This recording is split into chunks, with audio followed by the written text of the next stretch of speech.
Tidak ada target yang meleset. Loh, kok bisa? Iya, karena itu pembahasan kita hari ini. Bagaimana sebenarnya target itu disetting bukan untuk menjadi ketakutan dan momok bagi kita.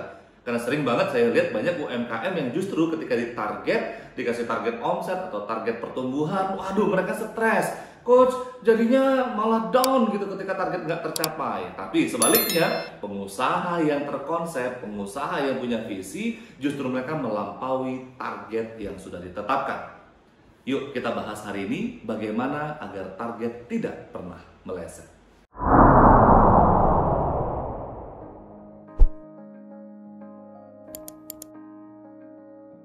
Yang pertama, rumusnya adalah planning yang matang. Seringkali pengusaha-pengusaha pemula tidak memahami esensi dari planning.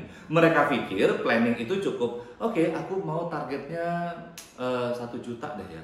Atau, aduh aku berharap cuma bisa laku 10 item dari barang dagangannya. Mereka tidak membreakdown. Siapa yang mau membeli 10 item tadi? Bagaimana cara menjualnya? Channel promosinya apa? Apa dari WA, Instagram, atau Facebook? Oke, kalau memang dari WA, langkah-langkahnya apa? Jadi semakin tajam kita membuat plan, maka semakin tajam juga goal yang akan kita capai. Tapi sebaliknya hanya ketika plan yang umum-umum saja, itu nggak oke. Di sini saya ingin mengenalkan kepada Bapak Ibu sebuah diagram yang disebut dengan Gantt. Gantt juga disebut dengan action plan. Jadi di sini Bapak Ibu bisa lihat ada kalender marketing ya. Dia dari tahun kita atau dari bulan yang sudah kita setting, kita buat ini. Ada event apa di bulan ini? Atau ada planning apa yang akan kita luncurkan? Promo apa? Nah, di sini kita akan membuat ya. Jadi kalau saya biasanya paling senang itu membuat plan itu per kuartal. Kuartal pertama, 2, 3, dan 4. Maksudnya kuartal adalah 1 tahun, kemudian kita cacah, kita pecah jadi 4. Jadi kita menjalankan program marketing itu per 3 bulan. Nah, di sini ada saya buat ya jalur pemasaran ya. Dari marketplace di bulan April 600 juta, dari end user 200 juta, dari kontraktor 1,5 M, dari offline 50 juta. Kenapa? Lagi corona, lagi PPKM ya. Nah, target omset 2,3 miliar. Maka strateginya apa? Ini yang kita pecah, yang saya maksud tadi. Jadi banyak banget pengusaha yang gagal saat perencanaan karena mereka tidak membedahnya dengan tajam. Contoh, dari jalur marketplace saya punya Shopee, Lazada. Di Shopee tadi ya, ini pakai misalnya pasang iklan ya, iklan di Shopee. Kemudian membuat penambahan produk ya, peningkatan layanan, live Shopee setiap jam berapa saja. Begitu juga dengan Lazada, begitu juga dengan end user. Semuanya ada. Nah, kemudian dari sini kita pindahkan kepada Gantt. Bagi Bapak Ibu yang serius ingin mempelajari bagaimana agar target ini tercapai, segera hubungi nomor saya di 0813 717 90331.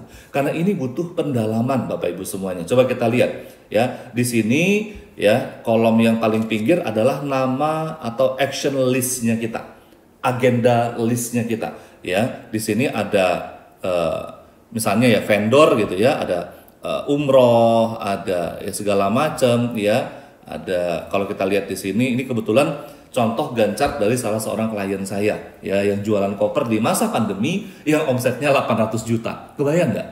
Jualan koper saat orang lain tidak bepergian ya, tidak ada liburan, umroh ditutup, tapi omsetnya bisa 800 juta. Karena mereka pakai jasa professional business coach. Jadi segera hubungi nomor saya 0813 717 90331. Saya akan bahas bagaimana di April ya, itu setiap tanggal ini ada targetnya. Siapa yang bertugas melakukannya ya. Kemudian di sini ada jalurnya WhatsApp ya. Bagaimana mereka punya target menambang daftar nama, membuat list database, membuat postingan WA, ngeblast dan seterusnya. Di jalur Instagram juga begitu, jalur Facebook juga begitu, jalur YouTube, TikTok dan seterusnya.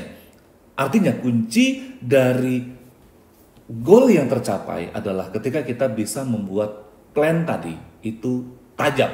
Alhamdulillah dengan izin Allah justru saya berhasil membina banyak perusahaan meroket di saat COVID-19 melanda.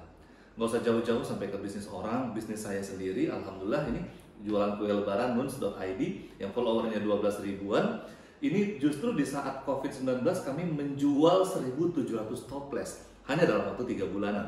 Ya, yang kata orang, wah kita nggak ada lebaran saat itu gitu ya. Lebarannya mencekam banget, nggak bisa sholat id. Ada juga klien kami yang jualan toko kelontong di Cilacap sana, omsetnya meningkat 5 kali lipat hanya dalam waktu kurang dari 1 tahun, cuma 6 bulan atau 7 bulan. 5 kali lipat Bapak Ibu. Dan itu kondisinya di kampung saat COVID, saat katanya PPKM lah, PSBB lah, apalah namanya. Tapi kenapa targetnya bisa tercapai? Karena disetting dengan sangat baik. Nah sekarang Bapak Ibu, tunggu apa lagi? Praktek sekarang juga. Stop ngeluh dengan PPKM, dengan PSBB, dengan COVID, dengan segala macamnya. Mulai dari langkah hari ini bahwa kita bisa mencapai target jika kita tahu caranya dan kita lakukan sekarang juga. Yuk, kita praktek dan komen di bawah. Saya tunggu ya. Assalamualaikum warahmatullahi wabarakatuh. Sampai jumpa lagi.